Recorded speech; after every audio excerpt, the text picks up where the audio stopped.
Okay okay. Brother. Continue చేయండి. Okay. So, ఈ ప్రతిరోజు ఈ రీతిలో ఉదయకాలం మీరందరూ ఈ ప్లాట్‌ఫార్మ్‌లో వర్చువల్ మీట్‌లో కలిసి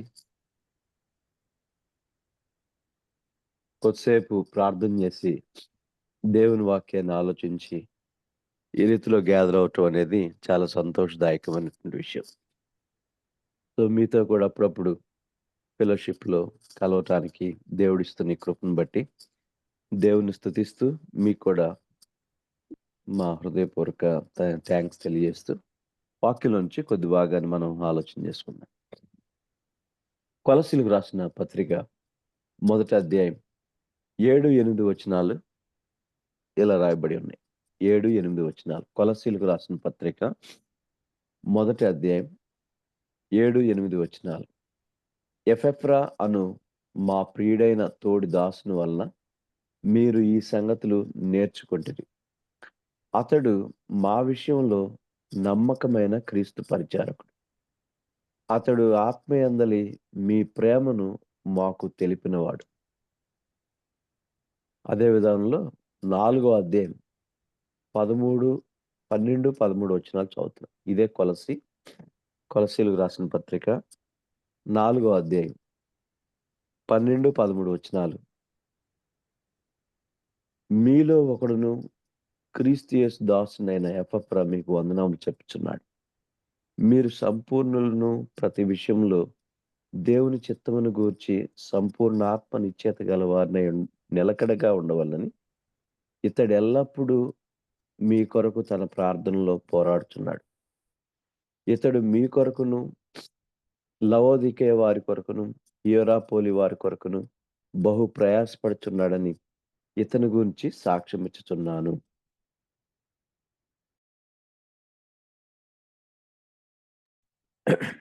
ఇక్కడ ఈ భాగం మనం చదువుతున్నప్పుడు ఎపఫ్రా గురించినటువంటి విషయాలు మనం ఈ భాగంలో మనం చదువుకున్నాం. కొలస్సీ అనే పట్టణం లైకస్ లోయ, కాడ్మస్ కొండలు మధ్యలో ఉన్న ఒక బ్యూటిఫుల్ సిటీ. తర్వాత బ్లాక్ అంటే నల్ల గొర్రె యొక్క చర్మం ఆ బిజినెస్‌కి మంచి అనుకూలమైనటువంటి ప్రాంతం. సో, ఈ కొలస్సీ పట్టణంలో ఫిలోమోను అనే ఒక వ్యక్తి ఆయన ఇంట్లో చర్చ్ రన్ అవుతా ఉంటది. ఫిలోమోను. కాబట్టి ఆ చర్చికి పాస్టర్‌గా ఈయనుంటా ఉన్నాడు. అందుకే ఫిలోమోను రాసిన పత్రికలో మనం కొన్ని విషయాలు అక్కడ చూస్తా ఉంటాం. కాబట్టి ఈ ఫిలోమోనులు ఇంట్లో ఉన్నటువంటి చర్చికి ఎపఫ్రా సంఘ కాపరిగా ఉన్నట్టు మనకి అర్థమవుతా ఉంటది. సో, ఈ సంఘ కాపరి గురించి ఈయనకి పౌలు గారికి సంబంధం ఏంటి? ఎక్కడ పరిచయమయ్యారు? అని మనం ఆలోచన చేస్తే మేబీ బిజినెస్ మీద వీళ్ళందరూ ఎఫెసు పట్టణం వెళ్ళేవాళ్ళు. సహజంగా బిజినెస్ పీపుల్ మార్నింగ్ 4 ఆర్ 5 నుంచి ఆఫ్టర్‌నూన్ అంటే మార్నింగ్ 11 వరకు బిజినెస్ చేసుకొని 11-3 ఖాళీగుండి మళ్ళీ 4 నుంచి ఈవినింగ్ వాళ్ళ బిజినెస్‌ని కంటిన్యూ చేసేవాళ్ళు.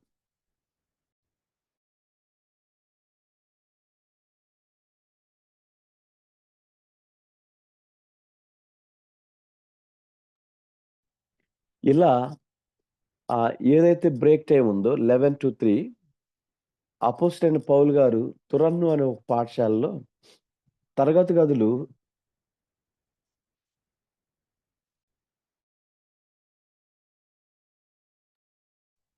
వీళ్ళ కోసమే కండక్ట్ చేస్తా ఉండేవాడు. అంటే ఇలా బిజినెస్ పీపుల్ ఎవరైతే దూర ప్రాంతాల నుంచొచ్చి మార్నింగ్ బిజినెస్ చేసుకొని సారీ.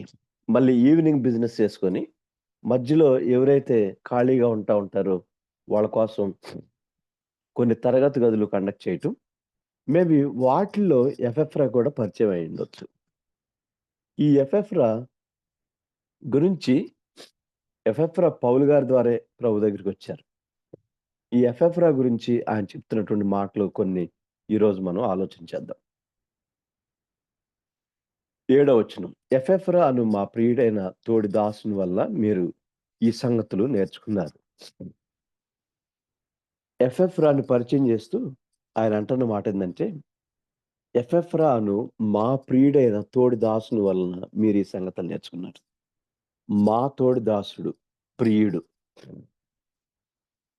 సహజంగా పౌలు గారి గురించి మనం ఆలోచిస్తే,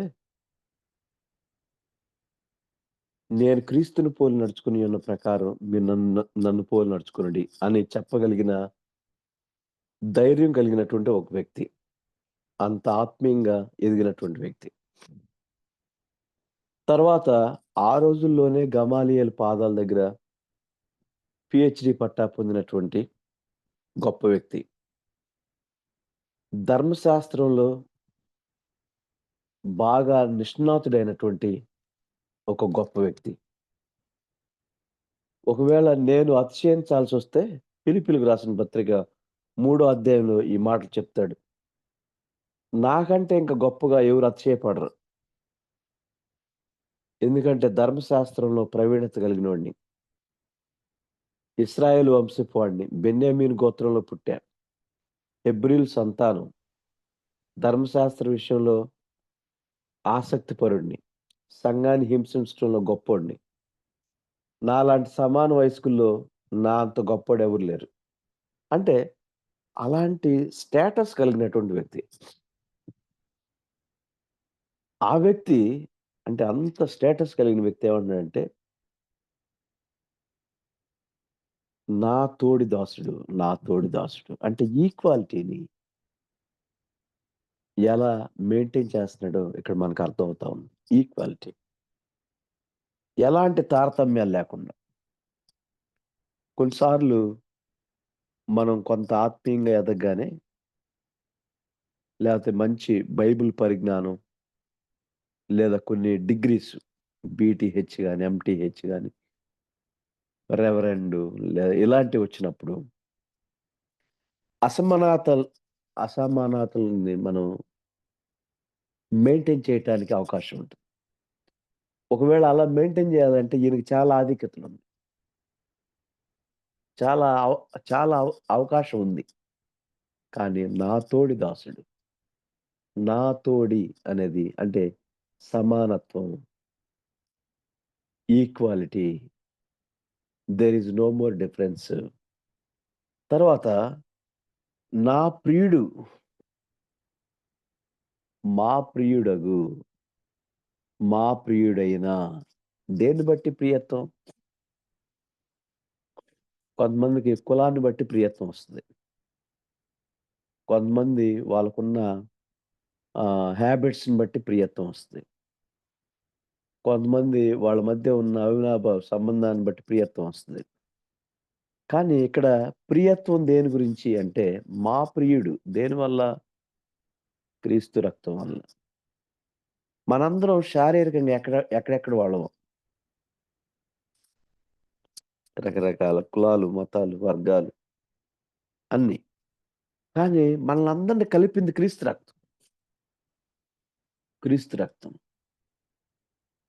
నువ్వు ఇంకొకళ్ళు ఎవరైనా క్లోజ్‌గా ఉంటున్నారనుకోండి. లేదా నేను ఎవరన్నా ఒకళ్ళు క్లోజ్‌గా ఉంటున్నారనుకోండి. మన క్లోజ్‌నెస్, మన ఫ్రెండ్‌షిప్ కేవలం ప్రభువుని బట్టా, ప్రభు రక్తాన్ని బట్టా ఆర్ సమ్ డాష్ డాష్ డాషా? అది ఎవరికి వాళ్ళు ఆలోచన జేసుకోవాలి ఈరోజు. మా ప్రియుడు అంటున్నాడంటే, వీళ్ళ మధ్యలో ఉన్న సంబంధం కేవలం క్రీస్తు రక్తాన్ని బట్టే. వేరేదేం లేదు. క్రీస్తు రక్తాన్ని బట్టి ఉన్న సంబంధాన్ని ఎంత చక్కగా ఈక్వాలిటీని మెయింటైన్ చేస్తా ముందుకు వెళ్తున్నాడండి పౌలు గారు. అందుకే పౌలు గారంటాడు, నేను అతిశయించాల్సొస్తే బోలెడన్నున్నయి అతిశయించగలను. కానీ వాటన్నిటిని క్రీస్తు కోసం సమస్తం నష్టపరుచుకున్నా. నష్టపరుచుకోవటం మాత్రమే కాదు, పెంటతో సమానంగా ఎంచుకున్నా. నాకు ఏ ఆధిక్యతలు ఉన్నాయో, ఒకవేళ సమాజంలో మాట్లాడాలంటే, స్టేటస్ చూపించుకోవాలంటే, ఆ ఆధిక్యతలన్నీ క్రీస్తు కోసం నేను నష్టంగా ఎంచుకున్నాను. నష్టంగా ఎంచుకోవటం మాత్రమే కాదు, వాటిని పెంటతో సమానంగా ఎంచుకున్నాను. అవి వేస్ట్. కాబట్టి అందుకే ఆయన ఎంత చక్కగా ఈయన్ని ఇంట్రొడ్యూస్ చేస్తా ఉన్నాడు మనకి. నా తోడి దాసుడు, నా తోడి దాసుడు. కాబట్టి ఈ విషయాన్ని మొట్టమొదటిగా మనం గమనించాలి. మనం కూడా ఎలాంటి తారతమ్యాలు లేకుండా, మనం ఎంత ఎదిగినా, ఎంత చిన్నవాళ్ళతోనైనా, we are all just in the fellowship. We are all just brothers and sisters. That much. Maybe outside of the fellowship, అంటే బయట ఫెలోషిప్ బయట మనం ఆఫీసర్ అవ్వచ్చు. లేకపోతే లాయర్ అవ్వచ్చు. డాక్టర్ అవ్వచ్చు. టీచర్ అవ్వచ్చు. లేకపోతే మంచి ప్రొఫెషనల్ పాస్టర్ గారివే అవ్వచ్చు. But within the fellowship just we are brothers and sisters, that much only. ఈ దృక్పథాన్ని మనం కలిగి ముందుకు వెళ్ళాలి అనేది మొట్టమొదట ఎపఫ్రా జీవితంలో నుంచి ప్రభు నీతో, నాతో, మనతో మాట్లాడుతున్నటువంటి విషయం. రెండోది 8వ వచనంలో ఏమంటాడంటే, అతడు మా విషయంలో, అంటే కింద ఫుట్‌నోట్‌లో చదివితే మీ విషయంలో అని ఉంటది. నమ్మకమైన క్రీస్తు పరిచారకుడు. నమ్మకంగా ప్రభు పని చేసినటువంటి వ్యక్తి అండి. మీ దగ్గరికి ప్రభువుని తీసుకురావటానికి, మీకు సువార్త చెప్పటానికి, మీ మధ్య పరిచర్య చేయటానికి అసలు ఎంత నమ్మకంగా సేవ చేస్తూ వచ్చాడు తెలుసా ఆయన. అద్భుతమైన నమ్మకత్వాన్ని చూపించాడు. ఎక్కడా గూడా నిరాశ చెందక, ఎక్కడా గూడా డిసప్పాయింట్‌మెంట్స్ రాకుండా నమ్మకంగా సేవ చేస్తూ వచ్చాడు మీ మధ్య. హ్మ్. రెండోది ఆయన చెప్తున్న మాట, నమ్మకమైన వాడు. కొన్నిసార్లు మనల్ని నమ్మి కొంతమంది మనకు బాధ్యతలు అప్పగించలేరు. కొన్నిసార్లు మన ఇంట్లో వాళ్ళే మనల్ని నమ్మకపోవచ్చు.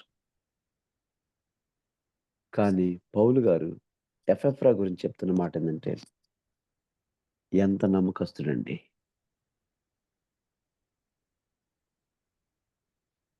మనం మన భార్య విషయంలో నమ్మకస్తులమేనా? మనం మన భర్త విషయంలో నమ్మకస్తులమేనా? మనం మన పిల్లల విషయంలో నమ్మకస్తులమేనా? మనం మన తల్లిదండ్రుల విషయంలో నమ్మకస్తులమేనా? మనం మన సేవకుని విషయంలో నమ్మకస్తులమేనా? నమ్మకత్వం అనేది మనం ఎవరం లేనప్పుడు, ఒంటరిగా ఉన్నప్పుడు, లేపోతే వేరే పర్సన్ యొక్క ఆబ్సెన్స్‌లో నేనేం మాట్లాడుతున్నానో, నేనేం ఆలోచిస్తున్నానో, అది ఒరిజినల్ క్యారెక్టర్ మనది. ఒకవేళ ఒక పర్సన్ ఆబ్సెన్స్‌లో అతను కనపడినప్పుడేమో ప్రైజ్ లార్డండి. అసలు మీరు అద్భుతమైన పరిచర్య చేస్తారండి. మీరు చాలా గొప్పోళ్ళండి అని. ఆయన ఎళ్ళిపోయిన తర్వాత ఏంటాళ్ళు చేసేది? చెప్పేదోకటి, చేసేదోకటి వాళ్ళు. అనంటే కాబట్టి ఈయన గురించి చెప్తున్న మాటేందంటే ఎంత నమ్మకస్తుడండి ప్రభు పని విషయంలో. అసలు నిర్లక్ష్యం అనేదే ఆయనలో చూడలేం. అన్నటువంటి మాటలు ఇక్కడ మనకి కనిపిస్తా ఉన్నాయి. టెక్నాలజీ పెరిగిన ఈ యుగంలో జస్ట్ కొన్నిసార్లు మనం ఏదన్నా ఒక ఇన్ఫర్మేషన్‌ని టైప్ చేసి స్మార్ట్ ఫోన్‌లో జస్ట్ ఇట్టా పైకి, కిందకి అట్లా అని కాపీ జేసి ఫార్వర్డ్ కొడతాం. నేనంటాను, నువ్వు నేను వేరే వాళ్ళ గురించి మాట్లాడే విషయంలో గాని, లేపోతే ఎవరు లేనప్పుడు, నీ భార్య లేనప్పుడు, వైఫ్ గాని, హస్బెండ్ గాని, చిల్డ్రన్స్ గాని ఎవరు లేనప్పుడు, మనం వాళ్ళ గురించి కలిగి ఉన్న యాటిట్యూడ్‌ని మనమే ఇంత టెక్నాలజీ వాడితే, అసలు టెక్నాలజీని మనకిచ్చిన దేవుడు గనక, జస్ట్ దాన్నట్లా కాపీ జేసి మనం ఫార్వర్డ్ జేత్తే, మన నమ్మకత్వం ఏంటో బయటపడిపోయిద్ది. హ్మ్.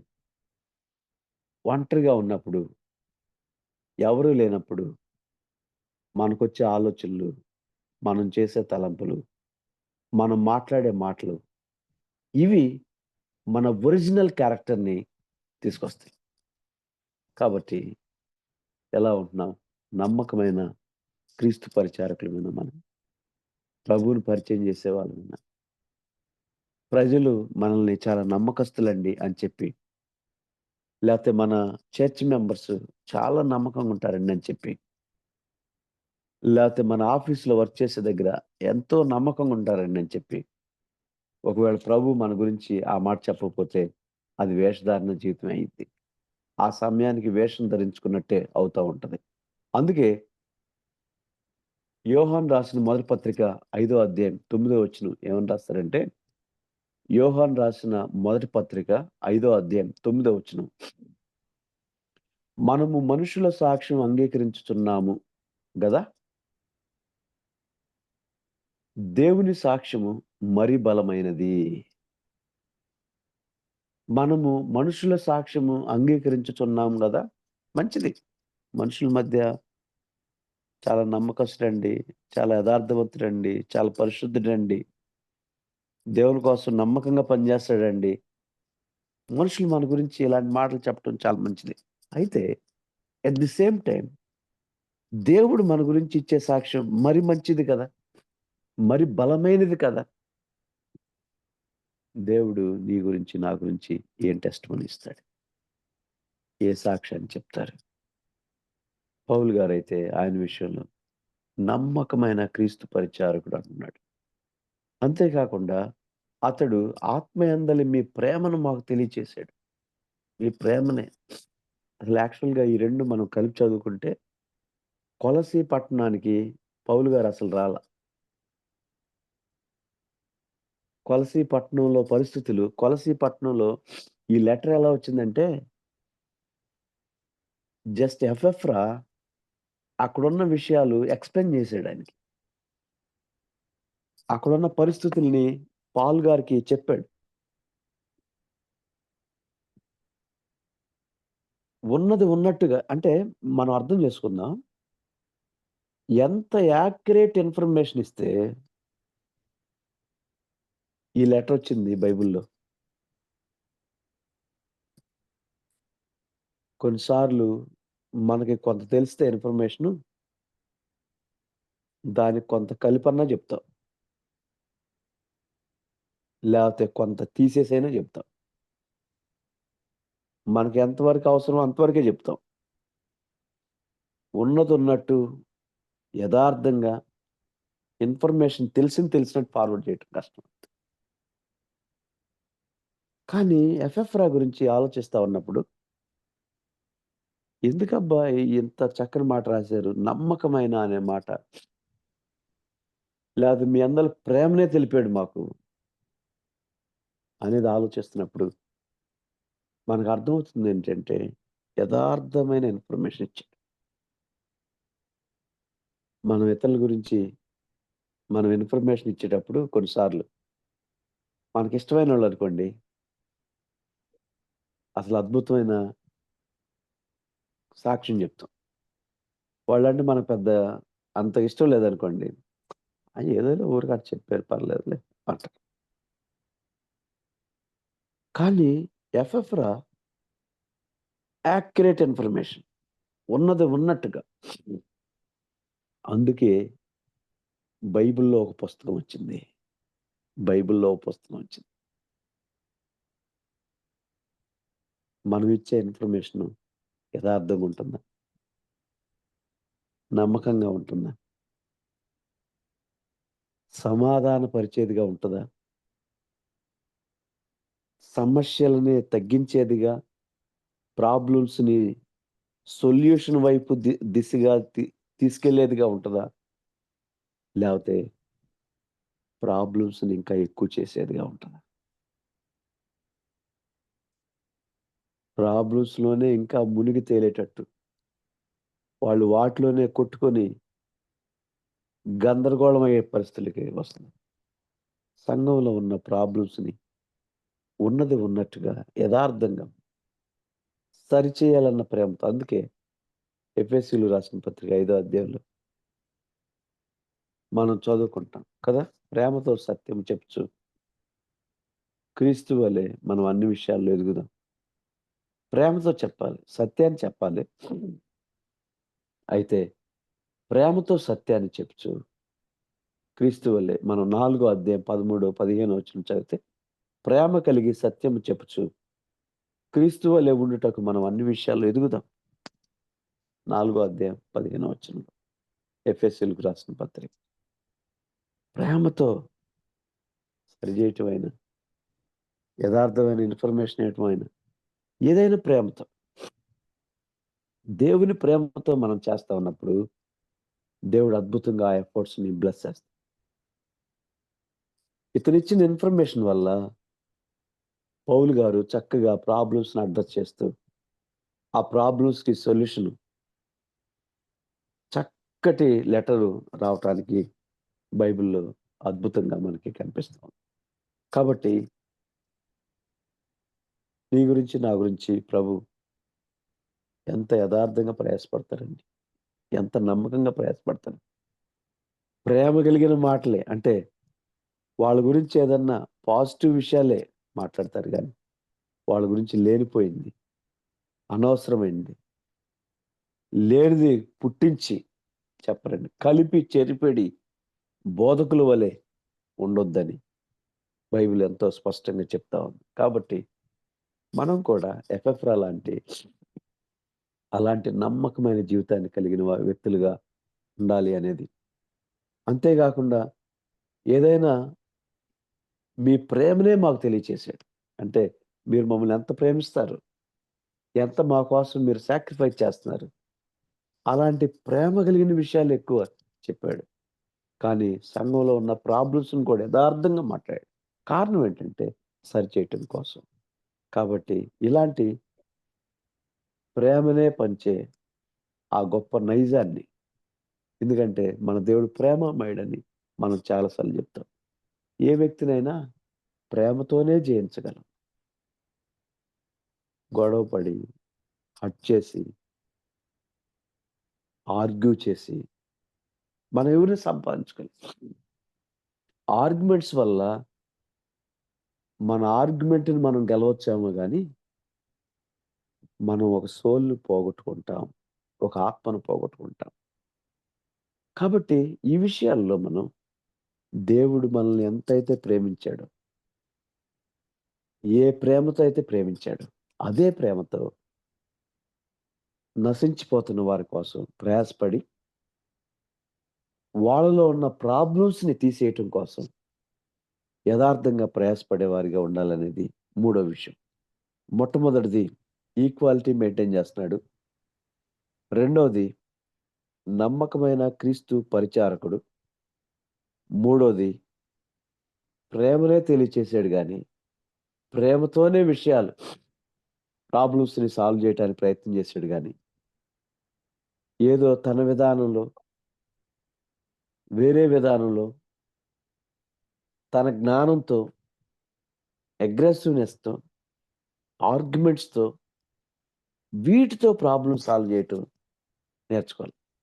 తర్వాత ఒక్క వ్యక్తి ఇచ్చిన ఇన్ఫర్మేషన్ బట్టి బైబిల్‌లో ఒక పుస్తకం వచ్చిందంటే ఎంత యథార్థమైన ఇన్ఫర్మేషన్ ఇచ్చుంటాడో, ఎంత యథార్థంగా యాక్యురేట్ ఇన్ఫర్మేషన్‌ని ఇచ్చుంటాడు అనేది మనకి అర్థమవుతున్నటువంటి విషయం. తర్వాత 4 అధ్యాయం 12 వచనం. సారీ.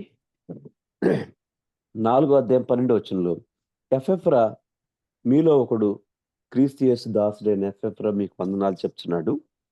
ఆయన ప్రార్థన చూడండి ఎలా ఉందో. మీరు సంపూర్ణులను, ప్రతి విషయములో దేవుని చిత్తమును గూర్చిన సంపూర్ణ ఆత్మ నిశ్చయత గలవారినై నిలకడగా ఉండవలనని ఇతడు ఎల్లప్పుడూ మీ కొరకు తన ప్రార్థనలో పోరాడుతున్నాడు. ప్రార్థనలో పోరాడే వ్యక్తి. ఏమని ప్రార్థనలో పోరాడుతున్నాడు? మీరందరూ నిలకడగా ఉండాలి. చంచలమైన మనసు కలిగి ఉండకూడదు. విశ్వాసమందు స్థిరులుగా, కదలని వారుగా, ప్రభు కార్యాభివృద్ధి ఎప్పటికీ ఆసక్తులై ఉండాలి అనేది ఇక్కడ ఈ యొక్క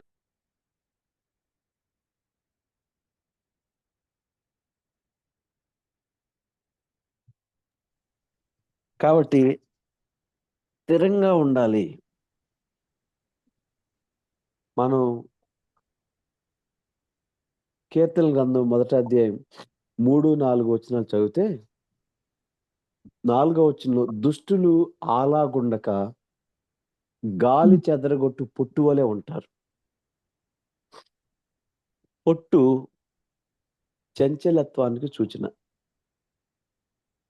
అస్థిరతకు సూచన. గాలి ఎటు వీస్తే అటు వెళ్ళిపోయింది. పొట్టుకు ఒక ప్లేస్ అంటూ ఉండదు. అస్థిరులుకి సాదృశ్యం. అదే 3వ వచనంలో మీరు ఫలమిచ్చే చెట్టులా ఉంటారు అని ఉంటుంది. కీర్తన గ్రంథం మొదటి అధ్యాయం 3వ వచనం. చెట్టు స్థిరత్వానికి సాదృశ్యం. పచ్చదనం, ఫలాలు ఇవన్నీ ఉంటాయి. కాబట్టి ఇక్కడ ఈ విషయాలను మనం ఆలోచిస్తున్నప్పుడు చెట్టు స్థిరంగా ఉంటది. పొట్టు అస్థిరంగా ఉంటుంది. చంచలమైన మనసు, చంచలమైన స్వభావం ఇవి పోవాలి అని మీ గురించి ఎంత ప్రార్థనలో పోరాడుతున్నాడో తెలుసా? ప్రార్థన చేస్తున్నాడు అనల్లా. 12వ వచనం చివరిలో తన ప్రార్థనలో పోరాడుతున్నాడు. మొన్నొకసారి ఈ మాటలు మాట్లాడుతుంటే ఒక దైవ సేవకురాలు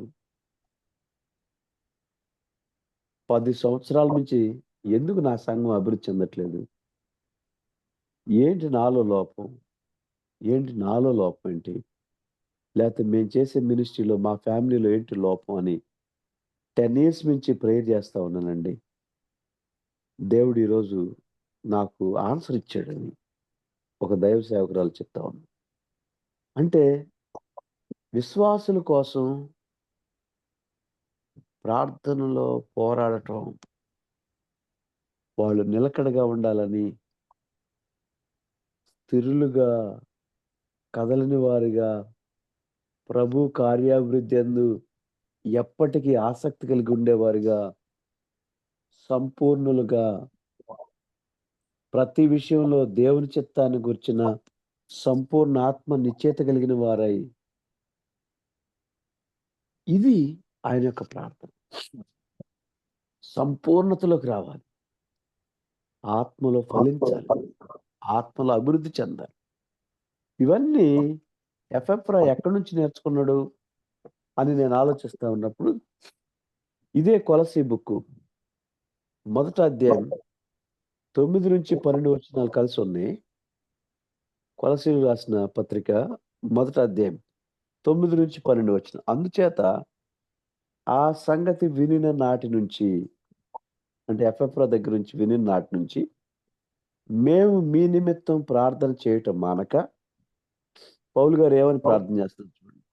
మీరు సంపూర్ణ జ్ఞానమును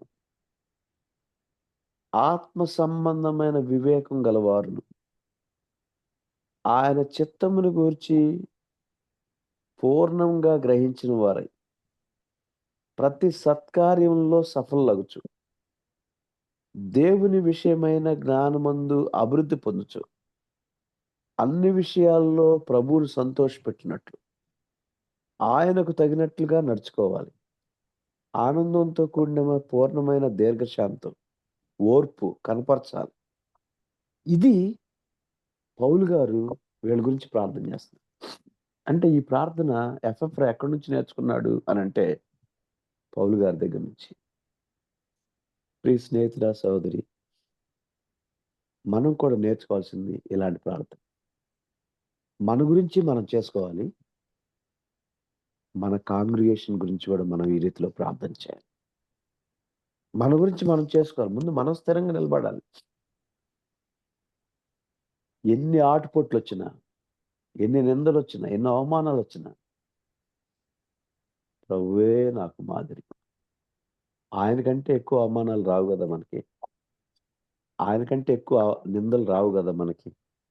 ఆయన కంటే ఎక్కువ శ్రమలు, ఆయన్ని హింసించినంతగా మనల్నెవరు హింసించరు గదా! ప్రభువే మన మాదిరి. విశ్వాసమున కర్తయు, దానిని కొనసాగించువాడైన యేసు వైపు చూచుచు, మన ఎదుట ఉంచబడిన పందెపు రంగంలో ఓపికతో పరిగెత్తాలి. కాబట్టి మనం ప్రభు వైపు చూస్తూ మనం ముందుకెళ్ళేవారిగా ఉండాలి అనేది ఇక్కడ మనకి అర్థమవుతున్నటువంటి విషయం. అలాగే నిలకడగా ఉండాలి. అంతేకాదు పౌలు గారి ప్రార్థనలో మనకు అర్థమవుతున్న విషయాలు సంపూర్ణ జ్ఞానం. మనం ఏ ఫీల్డ్‌లో ఉన్నా గూడా మన ఫీల్డ్‌కి సంబంధించి జ్ఞానం విషయంలో అభివృద్ధి చెందాలి. మీరు డాక్టర్ అయినా, లాయర్ అయినా, టీచర్ అయినా, ఒక ఆఫీస్‌లో వర్క్ చేస్తున్నా, పాస్టర్ అయినా, పరిచారకులైనా, లేకపోతే మామూలు విశ్వాసైనా, మనం జ్ఞానం విషయంలో సంపూర్ణతలోకి రావాలి. అంటే day after day, day after day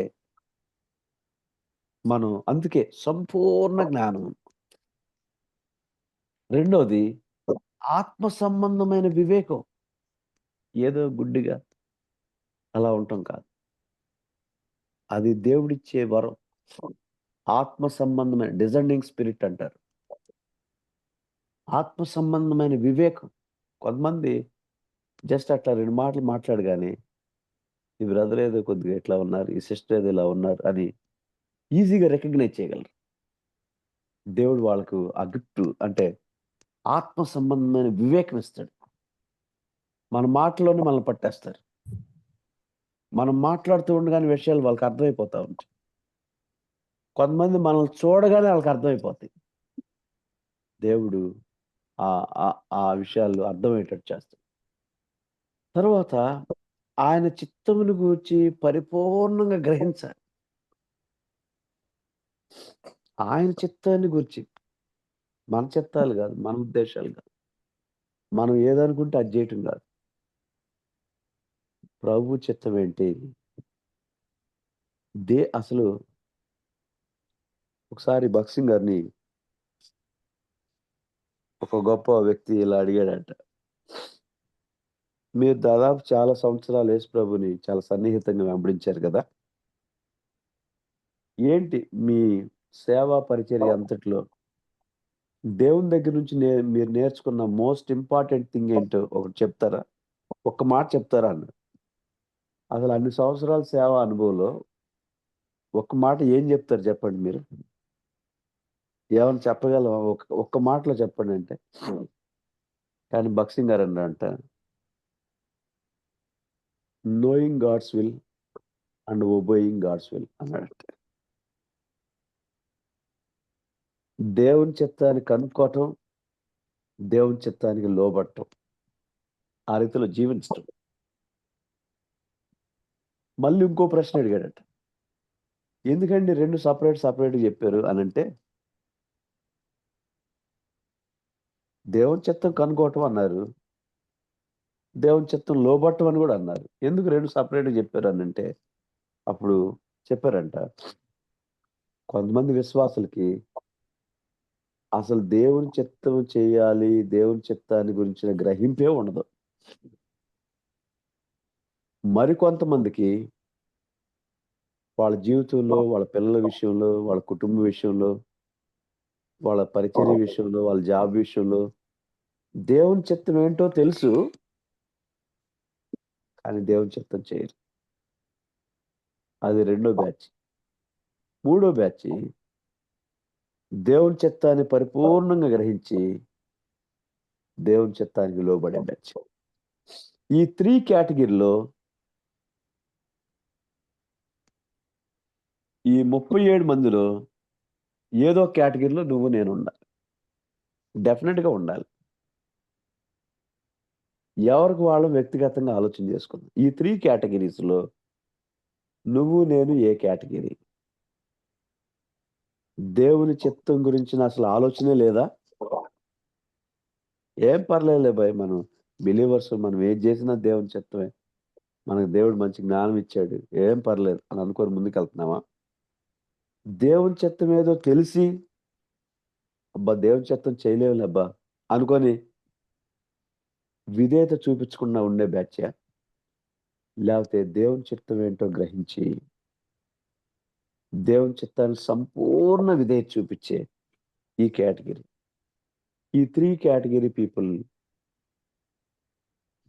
మనల్ని 3 కేటగిరీస్‌గా డివైడ్ చేస్తే, నేను ఏ కేటగిరీలో నిలబడతాను అనేది మనకు మనం ఎవరికి వాళ్ళు ఆలోచన చేసుకోవాలి. దేవుని చిత్తాన్ని గ్రహించాలి. ప్రతి విషయంలో దేవుని చిత్తాన్ని గ్రహించేవారిగా నువ్వు నేను ఉండాలి అనేది ఇక్కడ దేవుని చిత్తం 2 రకాలుగా ఉంటుంది. సాధారణ దేవుని చిత్తం, general God's will and specific God's will. సాధారణ దేవుని చిత్తం ఏంటంటే, మీరు పరిశుద్ధంగా జీవించటం, పరిశుద్ధులగుటయే అనగా జారత్వమునకు దూరంగా ఉండుటయే మీ విషయంలో దేవుని చిత్తం అన్నది. పరిశుద్ధంగా జీవించటం జనరల్ గాడ్స్ విల్. తర్వాత ప్రతి విషయంలో కృతజ్ఞతాస్తుతులు చెల్లించటం జనరల్ గాడ్స్ విల్. ప్రార్థన చేసుకోవటం జనరల్ గాడ్స్ విల్. వాక్యం చదువుకోవటం, ఫెలోషిప్‌కి వెళ్తాం. ఒక అతనట ఇలా ప్రేయర్ చేస్తున్నాడు. ప్రభువా, ఈ ఆదివారం చర్చికి వెళ్ళమంటావా వద్దా అని. చర్చికి వెళ్ళమంటావా వద్దా అనేది స్పెసిఫిక్‌గా ప్రేయర్ చేయాల్సిన అవసరంలా. That is already general God's will అది. రక్షింపబడిన ప్రతి విశ్వాసి ప్రతి ఆదివారం మందిరానికి వెళ్ళటం అనేది, చర్చికి వెళ్ళటం అనేది అది దేవుని చిత్తం. మళ్ళీ దానికోసం మళ్ళీ ప్రత్యేకంగా ప్రార్థన చేసుకోవాల్సిన అవసరంలా. ప్రభువా, ఫెలోషిప్‌కి వెళ్ళమంటావా వద్దా? యాక్చువల్‌గా మీరేం నమ్ముతారో తెలీదు గానీ, fellowship is God's wonderful gift to me. సహవాసం అనేది దేవుడు నాకిచ్చిన గొప్ప వరం. నేను ఆత్మీయంగా ఎదగటానికి గాని, నేను కరెక్ట్ చేయబడటానికి గాని, నేను ఎంకరేజ్ చేయబడటానికి గాని, God's gift, wonderful God's gift fellowship. కాబట్టి మనం ఆత్మీయంగా ఎదగటానికి ఫెలోషిప్ చాలా చక్కగా ఉపయోగపడుతది. అందుకే ప్రేమ చూపుటకు, సత్కార్యాలు చేయటానికి, హెచ్చరిక పొందటానికి, ఎంకరేజ్‌మెంట్ పొందటానికి చాలా ఉపయోగం. కాబట్టి కొందరు మానుచున్నట్టు మీరు సమాజంగా కూడి మానొద్దని హెబ్రీయులు రాసిన పత్రిక 10వ అధ్యాయం 24, 25 వచనాల్లో చెప్తాడు. కాబట్టి జనరల్ గాడ్స్ విల్‌లో ఎవరైతే పర్ఫెక్ట్‌గా ఉంటారో, వాళ్ళకి స్పెసిఫిక్ గాడ్స్ విల్ ఈజీగా అర్థమైంది. స్పెసిఫిక్ గాడ్స్ విల్ ఏంటి? ఎవరిని మ్యారేజ్ చేసుకోవాలి? ఎక్కడుండాలి? అవి బైబిల్‌లో ఉండవు. అవి బైబిల్‌లో ఉండవు. బైబిల్ చదువుతా ఉండగా, ప్రార్థన చేసుకుంటూ ఉండగా, ఇన్నర్ వాయిస్‌తో, ఇన్నర్ పీస్‌తో లేకపోతే కొన్ని బుక్స్ చదువుతా ఉంటుండగా, కొంతమంది ఎల్డర్స్ గైడ్ చేస్తూ ఉంటుండగా, కొంతమంది కలల ద్వారా, కొంతమంది దర్శనాల ద్వారా, సో వీటన్నిటి ద్వారా స్పెసిఫిక్ గాడ్స్ విల్ అర్థమైంది. జనరల్ గాడ్స్ విల్‌లోనే నేను సరిగ్గా లేకపోతే, నా పట్ల స్పెసిఫిక్ గాడ్స్ విల్ అనేది నేను గ్రహించలేను. నాకు అర్థం కాదు. అందుకే జనరల్ గాడ్స్ విల్‌లో మనం చాలా పర్ఫెక్ట్‌గా ఉంటాం. పరిశుద్ధంగా ఉంటాం, యథార్థంగా ఉంటాం, నమ్మకంగా ఉంటాం, ప్రార్థన చేసుకోవటం, వాక్యం చదువుకోవటం, ఫెలోషిప్‌కి వెళ్ళటం, దేవునికి ప్రతి విషయంలో కృతజ్ఞతాస్తుతులు చెల్లించటం, అనుకూల వచనాలే మాట్లాడటం ఇవన్నీ. కాబట్టి అందుకే దేవుని చిత్తాన్ని పూర్ణంగా గ్రహించిన వారు. నేనంటాను, నా ప్రార్థనలో నా ఎజెండా పాయింట్స్ ఏంటి?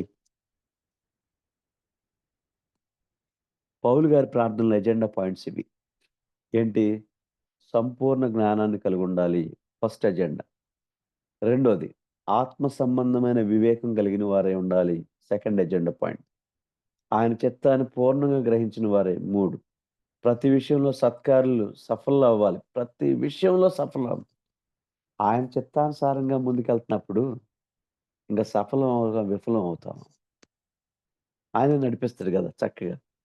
అందుకే ప్రతి సత్కార్యంలో సఫలమవ్వాలి. దేవుని విషయమైన జ్ఞానమందు అభివృద్ధి పొందాలి. కొంతమంది యేసు ప్రభువుని నమ్ముకొని సొంత రక్షణను అంగీకరించి చాలా సంవత్సరాలైంది. కానీ దేవుని విషయమైన జ్ఞానమందు ఎంత అభివృద్ధి పొందామంటే అది వాళ్ళకే తెలుసు.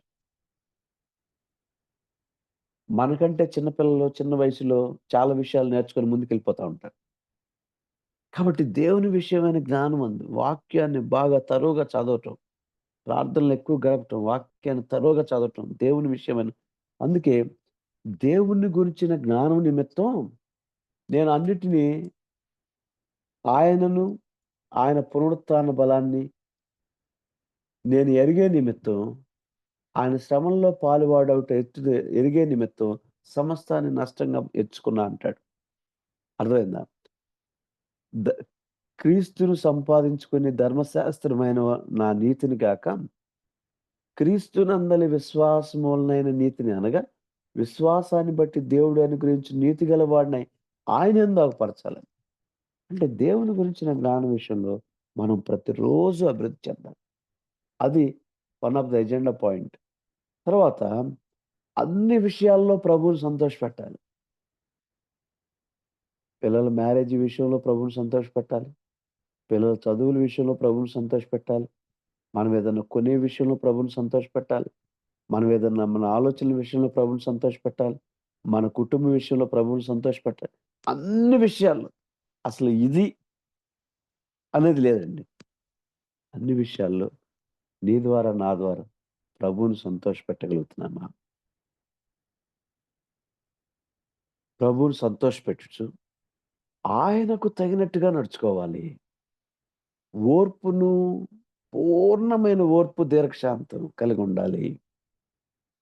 ఎంత ఈ ఎజెండా పాయింట్స్ నీ ప్రార్థనలో, నా ప్రార్థనలో, మన ప్రార్థనలో ఉన్నాయా? ఎఫెఫ్రా ఇలా పోరాడుతున్నాడండి వాళ్ళ కోసం. ఇలా కన్నీరు కారుస్తున్నాడు, రోదన చేస్తున్నాడు వీళ్ళందరి కోసం. ప్రభువా! వీళ్ళందరూ ఈ రీతిలో మీలో ఎదగటానికి సహాయం చేయి అని. నాలుగోది, ప్రార్థనలో పోరాడే వ్యక్తి. ఐదోదిగా చూసుకొని మనం క్లోజ్ చేసుకుందాం. 4 అధ్యాయం 13 వచనం. ఇతడు మీ కొరకును, లవోదికయ వారి కొరకును, హియెరాపోలి వారి కొరకును బహు ప్రయాసపడుచున్నాడని ఇతని గూర్చి సాక్ష్యం ఇచ్చుచున్నాను. ఏమని సాక్ష్యం చెప్తున్నారు? ఇతడు మీకోసం, లవోదికయ వారి కోసం, హియెరాపోలి వారి కోసం ఎంత ప్రయాసపడుతున్నాడు. ప్రార్థన చేసి సైలెంట్‌గా ఉండటం కాదు. శారీరకంగా ప్రయాసపడాలి. వెళ్ళాలి. వాళ్ళతో మాట్లాడాలి.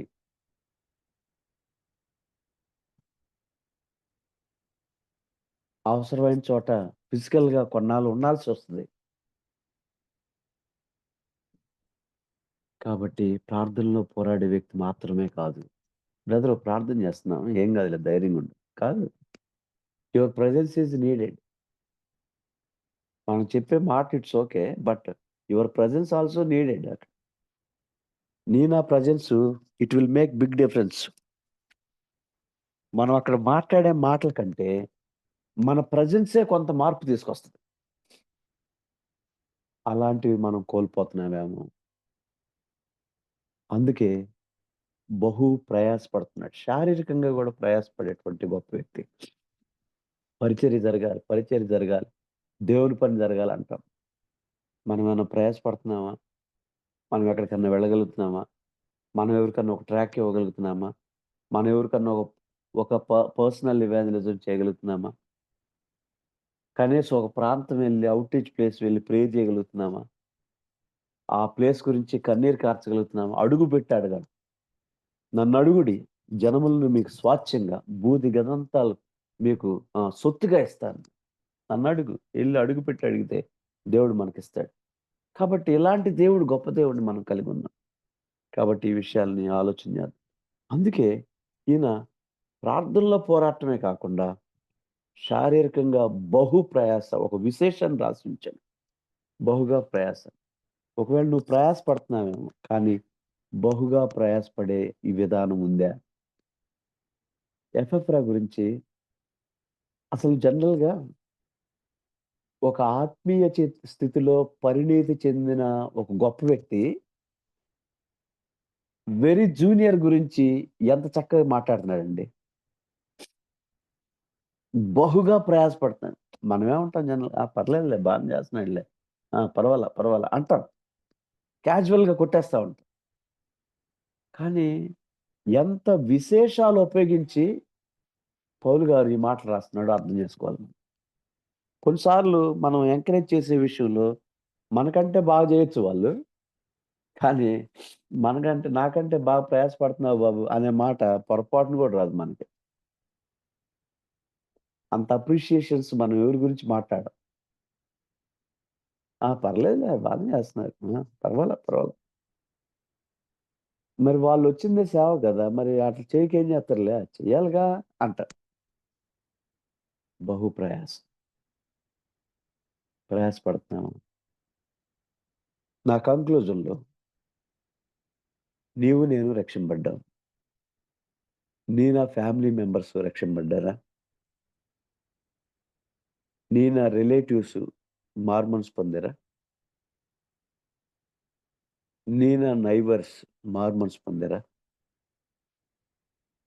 నా కలీగ్స్ మారుమనసు పొందారా?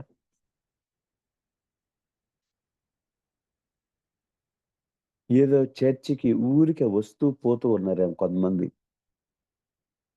మారుమనసు పొందకుండా ఇంకా అదే పాపంలో కంటిన్యూ అవుతా ఉన్నారేమో. ఒకవేళ ఈ కాన్ఫరెన్స్‌లో గూడా వస్తూ పోతూ అదే పాపంలో కంటిన్యూ అవుతున్న వాళ్ళెవరన్నా ఉన్నారేమో.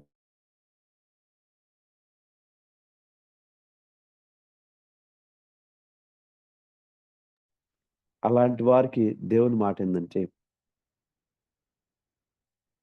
ప్రభు మన పాపాల కోసం చనిపోయాడు. మనం ఏదో మంచివారమై ఆయన చనిపోలేదు. ఆయన రక్తమంతటిని ధారపోశారు.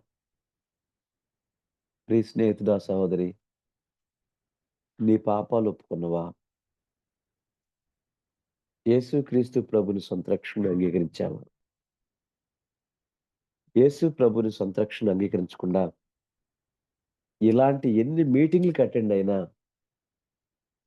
ఉపయోగమే లేదు. నోటితో యథార్థంగా నీ పాపాలు ఒప్పుకొని యేసు ప్రభుని సొంత రక్షణగా అంగీకరిస్తేనే మనం చనిపోతే మోక్ష భాగ్యం. పరలోకంలో నామినల్ క్రిస్టియన్స్‌కేమి స్వాగతాలు పలకరు. నువ్వు క్రైస్తవ కుటుంబంలో పుట్టావు గదా! ఓకే. నీకు స్వాగతం అనేమి అనరు. అక్కడ చూసేది ఒకటే ఒకటి. నువ్వు క్రైస్తవ కుటుంబంలో పుట్టావా? హిందూ కుటుంబంలో పుట్టావా? ముస్లిం కుటుంబంలో పుట్టావా? నువ్వు ఎక్కడ పుట్టావనేది డజంట్ మ్యాటర్. నీ పాపాలు యేసు ప్రభు దగ్గర ఒప్పుకొని, యేసు ప్రభుని సొంత రక్షణగా అంగీకరించావా లేదా అనేదే మ్యాటర్. కాబట్టి ఈ కాన్ఫరెన్స్‌లో ఇంకా ఎవరైనా సరే యేసు ప్రభుని సొంత రక్షణ అంగీకరించకుండా, నిజ దేవుని దగ్గరికి రాకుండా, వాళ్ళ పాపాలు ఒప్పుకోకుండా, ఏదో ఆచారపూర్వకంగా, అలవాటు పూర్వకంగా ఫెలోషిప్‌కొస్తూ వెళ్ళిపోతూ ఉంటే, దేవుని ప్రేమ నిన్ను కూడా బ్రతిమలాడుతుంది. నీ చేతులు పట్టుకొని బ్రతిమలాడుతుంది. రేపు నీది కాదు. నేడు అని సమయం ఉండగానే యేసుక్రీస్తు ప్రభుని సొంత రక్షణ అంగీకరించి, ఆయన బిడ్డగా మారిపోమని. ఆయన వచ్చే రాకడ సమయంలో ఎత్తబడే వధువు సంఘంలో ఉండాలంటే, నీ పాపాలు ఒప్పుకొని, పశ్చాత్తాపంతో నీ పాపాలు ఒప్పుకొని, యేసు ప్రభుని సొంత రక్షణ అంగీకరించమని. ఒకవేళ ఇక్కడ కాన్ఫరెన్స్‌లో ఉన్న మనందరం యేసు ప్రభువుని సొంత రక్షణగా అంగీకరించిన వారమైతే, ఎలా ఉంది నా ప్రయాస? నశించిపోతున్న వారి పట్ల మన యాటిట్యూడ్స్ ఎలా ఉన్నాయి? మన ప్రార్థన ఎలా ఉంది? మన ప్రయాస ఎలా ఉంది? మన భారం ఎలా ఉంది? నశించిపోతున్న వారి పట్ల మన హృదయ భారం ఏమని కొట్టుకుంటా ఉంది? ఆ రీతిలో బహుగా ప్రయాసపడేటట్టు చేస్తుందా? మనకెందుకులెబ్బా మనం రక్షింపబడ్డాం. చచ్చిపోతే మోక్షానికెళ్తాం. ఎవరెటు మనకెందుకు అన్నట్టు నిర్లక్ష్యం, నిర్లిప్తత, పట్టనితనం. ఎంత చెప్పినా వాళ్ళు ఇనరులెబ్బా. వాళ్ళకి వేస్ట్ అని ఇలాంటి కబుర్లు చెప్పుకుంటే జీవితాన్ని ముందుకు తీసుకెళ్తున్నామా? లేకపోతే విశ్వాసంతో, దేవుని మీద నమ్మకంతో, దేవుడు డెఫినిట్‌గా ఏదో ఒక రోజు వీళ్ళని మారుస్తాడండి. సూజన్ వాళ్ళ కొడుకు కోసం ఎన్నో సంవత్సరాలు ప్రార్థన చేసింది. ఒక వ్యక్తి వాళ్ళ ఫ్రెండ్ కోసం చచ్చిపోయేంత వరకు ప్రార్థన చేశాడు. చనిపోయిన రోజు శవపేటిక మీద పడి, ఒరేయ్! నా కోసం ప్రార్థన చేసేవాళ్ళు ఇంకెవరు లేరురా అని యేసు ప్రభువుని సొంత రక్షణగా అంగీకరించాడు. మనం కొన్నాళ్ళు ప్రార్థన చేసి, కొన్నాళ్ళు ప్రయాసపడి, ఇక వీళ్ళు మారరులే, ఇక వేస్ట్ అని అనుకుంటున్నామేమో. చచ్చిపోయేంత వరకు బహుగా ప్రయాసపడి, ఆ గొప్ప లిస్ట్‌లో నువ్వు నేను ఉండాలనేది దేవుని యొక్క ఆశ. నమ్మకమైన వారి లిస్టు విడుదల చేస్తే, ఆ లిస్ట్‌లో నీ పేరు, నా పేరు ఉంటదా? ప్రభువు కోసం నిర్విరామంగా ప్రయాసపడినోళ్ళ లిస్ట్ గనుక విడుదల చేస్తే, ఆ లిస్ట్‌లో నీ పేరు, నా పేరు ఉంటదా? యథార్థమైన హృదయంతో ఈ సత్య సువార్త తెలియక అనేక మంది నశించిపోతాం. మనల్ని మనం పరిశీలన చేసుకుందాం. ప్రభువా! నా దగ్గరికి తీసుకొచ్చావు. నేను మారుమనసు పొందడానికి సహాయం చేశావు. మీకు థాంక్స్ అయ్యా. కానీ నా దగ్గరికి ఎంతో మంది ప్రయాసపడుతూ వచ్చారు. వాళ్ళ ప్రార్థన ఉంది. వాళ్ళ కన్నీరుంది. వాళ్ళ వాళ్ళ ఇన్వెస్ట్‌మెంట్స్ ఉన్నాయి. ఎన్నో సాక్రిఫైస్ చేసుకొని నా దగ్గరికొచ్చారు. కానీ నేను మాత్రం ఎళ్ళలేకపోతున్నాను. నాకు నా జాబు, నా ఫ్యామిలీ, నా పరిస్థితులే నాకు సరిపోతున్నాయి అన్నట్టుందా?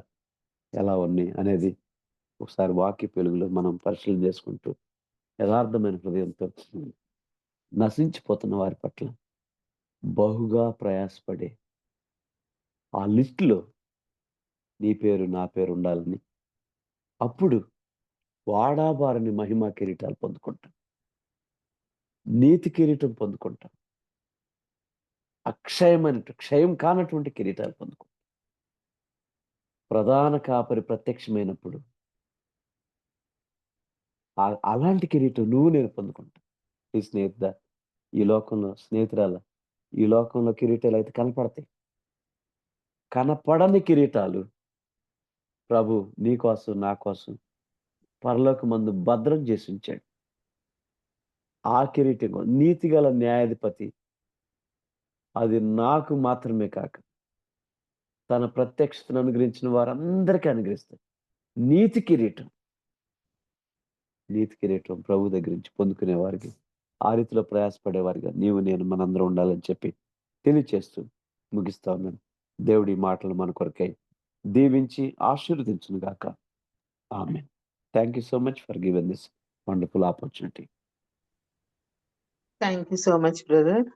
మరి చాలా చక్కని వర్తమానాన్ని ఎఫెఫ్రా గురించిన వివరణ మరి చక్కగా అందించినందుకు వందనాలు. నమ్మకమైన వాడిగా, ప్రియమైన వాడిగా, ప్రేమనే తెలియజేసిన వాడిగా, ప్రార్థనలో పోరాడిన వ్యక్తిగా, శారీరకంగా ప్రయాసపడిన వ్యక్తిగా ఎన్నో విషయాలు మాకు బోధించినందుకు వర్చువల్ ప్రేయర్ ఫ్యామిలీ తరపున మీకు ప్రత్యేక వందనాలు తెలియజేస్తున్నానండి. మరి దయచేసి విన్న మనందరము ఈ ఎఫెఫ్రాలో ఉన్న మంచి లక్షణాలు మనం అలవర్చుకోవాలని మరి కోరుకుందామండి. ప్రయాసపడదాము.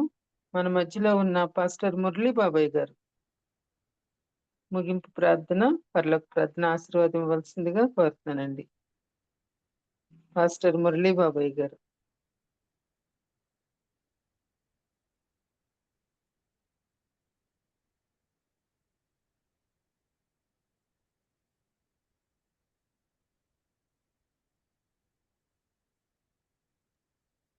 ప్రార్థన చేసుకుందామండి.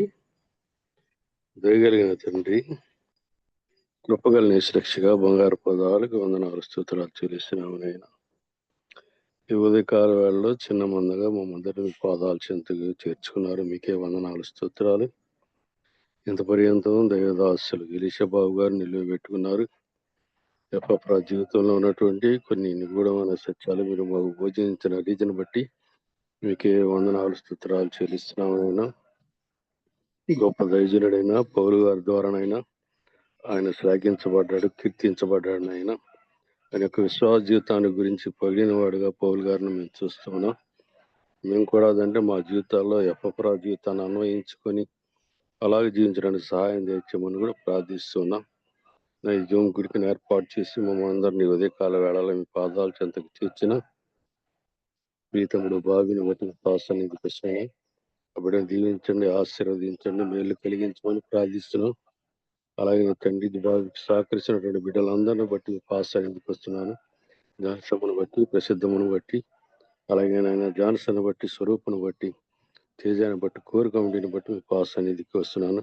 బాధ్యత కలిగి భారంతో మీ పాస్ సన్నిధికి వచ్చిన ప్రతి బిడ్డను దీవించి ఆశీర్వదించమని, మా కొరకు శిలువలో తన ప్రాణాన్ని బలిగిపెట్టిన మా ప్రభువును మీ కుమారుడు లోకరక్షకుడు మా ప్రాణ విమోచకుడు యేసుక్రీస్తు వారి నామాన్ని అడిగి వేడుకొని ప్రార్థిస్తున్నాను తండ్రి. ఆమేన్. పరలోకముందున్న మా తండ్రి, నీ నామం పరిశుద్ధపరచబడును గాక, నీ రాజ్యం వచ్చును గాక, నీ చిత్తం పరలోకముందు నెరవేర్చినట్టు భూమి మీదను నెరవేరును గాక. మన ఆహారం అపరాధములు చేసి చేయవారిని క్షమించినట్లు మా అపరాధములను క్షమించుము. రాజ్యం, శక్తి, మహిమ నిరంతరం నీవే ఉంటున్నాయి నాయనా. ఆమేన్. మన పరమ తండ్రి దేవుని ప్రేమ, కుమారుడైన యేసుక్రీస్తు వారి కృప, ఆదరణకర్తైన పరిశుద్ధాత్మ దేవుని సహవాసం చేరుకున్న మనకును, వాక్యం బోధించినటువంటి బిడ్డకు, మరి సేవలో ప్రోత్సాహకరంగా నిలిచినటువంటి బిడ్డలందరికీ సదాకాలంతో నడిపించును గాక. ఆమేన్, ఆమేన్, ఆమేన్. అందరికీ వందనాలు. వందనాలండి. ఆమేన్. థ్యాంక్ యూ గారు. ప్రార్థించిన పాస్టర్ మురళీ బాబాయ్ గారికి, వాక్యం అందించిన బ్రదర్ ఎలీషా బాబు గారికి ప్రత్యేక వందనాలు తెలియజేస్తూ ముగించుకుందామండి. హ్యావ్ ఎ నైస్ డే అండి. జాయిన్ అని మీ అందరికి వందనాలండి. థ్యాంక్ యూ అండి.